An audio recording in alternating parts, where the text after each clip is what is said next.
Hei, velkommen tilbake.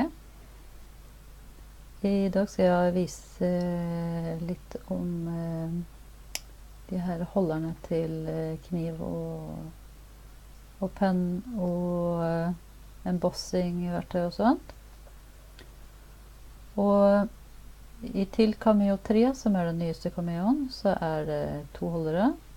Og til Curion, som er en litt mindre, litt eldre maskin, så er det også 2 holdere. Så Curion var faktisk først. Den har hatt det ganske lenge alt.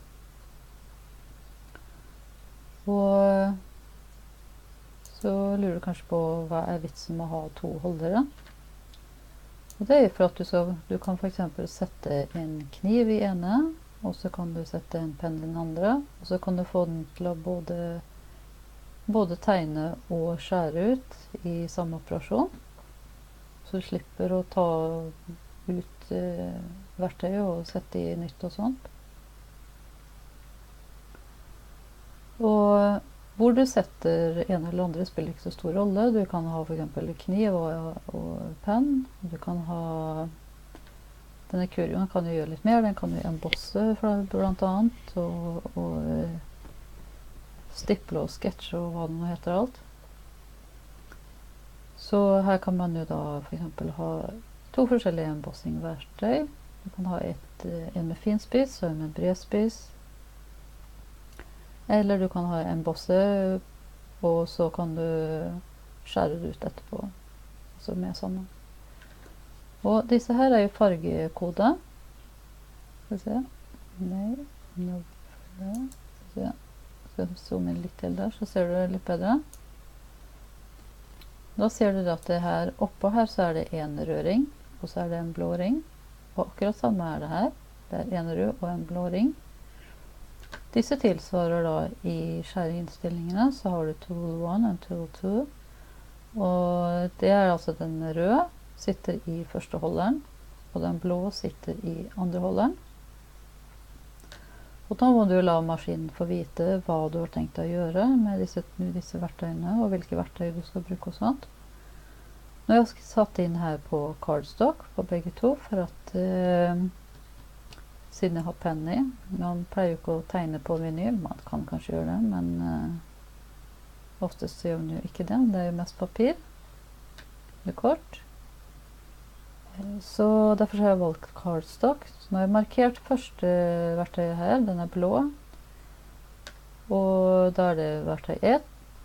Og da har jeg valgt cardstock på den, og når jeg dobbeltklikker på den, så dukker det opp litt mer her nede. Og da kan du jo se at nå ligger den på skjærblad, ratchet blade. Og så kan man jo se innstillingen for den og sånt her.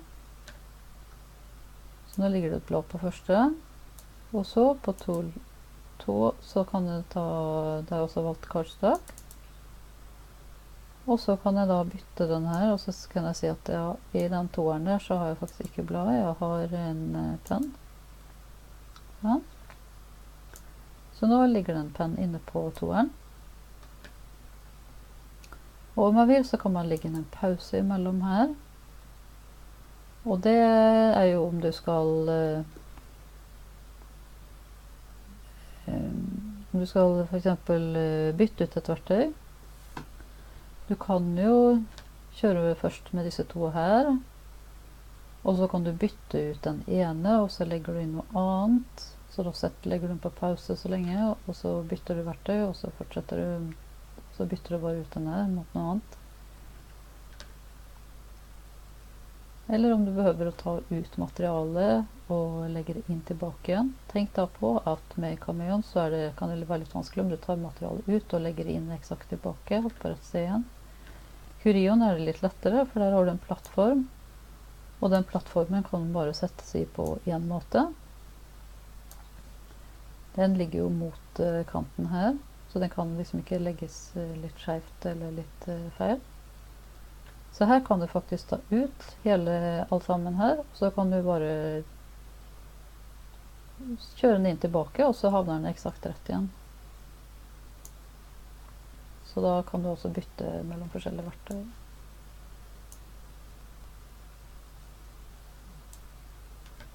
Så ja, dette kan være ganske brukbart om du vil gjøre jobbene litt fortere og litt lettere. Tenk bare på det, at du må ha rett fargekode. Du kan for eksempel bytte plass og bytte verktøy her mellom disse her. Denne her kan du bare ha i treeren. Cameo 3, men alle andre verktøy kan du bare flytte rundt her. Men husk på å si her til maskinen hva det er du bruker. Ok. Lykke til!